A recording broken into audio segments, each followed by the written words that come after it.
സ്റ്റെഫിൻ കൂടി ചേർന്നുണ്ട്. സ്റ്റെഫിൻ, ഈ അപകടത്തിൽ ഒരാൾ മരണപ്പെട്ടിരിക്കുകയാണ്. ആരാണ് മരണപ്പെട്ടത്? എന്താണ് കൂടുതൽ വിവരങ്ങൾ ലഭ്യമാകുന്നുണ്ടോ?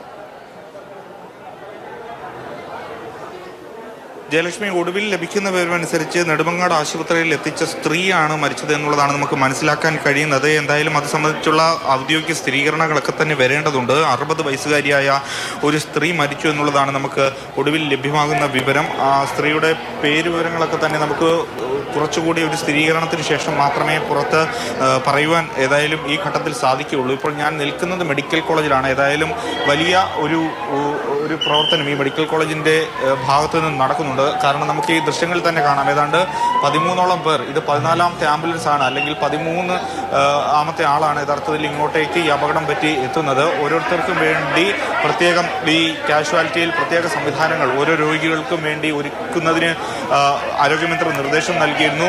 അതുമായി ബന്ധപ്പെട്ട് ഇപ്പോൾ കൂടുതൽ രോഗികൾ ഇങ്ങോട്ടേക്ക് എത്തുന്നു. ആംബുലൻസുകൾ എത്തുന്നതിന് വേണ്ടിയുള്ള സജ്ജീകരണങ്ങളൊക്കെ തന്നെ പ്രധാന റോഡുകളിൽ പോലീസിന്റെ ഭാഗത്തു നിന്ന് ഉണ്ടാകുന്നുണ്ട്. യഥാർത്ഥത്തിൽ ഇടതടവില്ലാതെ ആംബുലൻസ് തിരുവനന്തപുരം മെഡിക്കൽ കോളേജിലേക്ക് ഇങ്ങനെ വരുന്ന കാഴ്ചകളാണ് കാണുന്നത്. ഒരുപാട് പേർക്ക് ഗുരുതരമായി തന്നെ പരിക്കേറ്റിട്ടുണ്ട്. കൂടുതൽ പേർക്കും കാലിനും അതോടൊപ്പം തന്നെ കൈക്കും ഒക്കെ തന്നെ പരിക്കേറ്റിട്ടുണ്ട്. കൂടുതൽ പേർക്കും ഈ കാലിന് താഴോട്ടുള്ള പരിക്കുകൾ ഉള്ളവരാണ് ഇപ്പോൾ നമ്മൾ വന്നതിന് ശേഷം ഈ സ്ട്രെച്ചറിൽ മറ്റുമൊക്കെ തന്നെ പോയത്.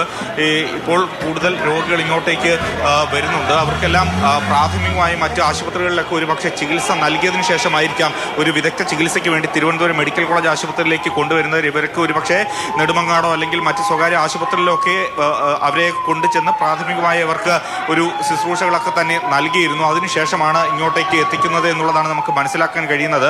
ഏതായാലും ഇവിടെ അത്യന്തം ദൗർഭാഗ്യകരമായ കാഴ്ചകളാണ് തിരുവനന്തപുരം മെഡിക്കൽ കോളേജിൽ നിന്ന് പങ്കുവയ്ക്കാനെന്നുള്ളത്. കാരണം ഓരോ ആംബുലൻസുകൾ ഇങ്ങനെ ഇടതടവില്ലാതെ വരുന്നു, രോഗികളെ ഇറക്കുന്നു. അതിനുവേണ്ടുന്ന പ്രവർത്തനങ്ങളുമായി ആരോഗ്യവകുപ്പ് ജീവനക്കാരും അതോടൊപ്പം തന്നെ പോലീസുകാരും ഒക്കെ ഇങ്ങനെ എണ്ണയിട്ട യന്ത്രം പോലെ പ്രവർത്തിച്ചുകൊണ്ട് ഇരിക്കുകയാണ്. ഏതായാലും നമുക്ക് ഏറ്റവും ദാരുണമായ ഒരു വാർത്ത പങ്കുവയ്ക്കാനുള്ളത് ഒരു സ്ത്രീ മരിച്ചു എന്നുള്ളതാണ്.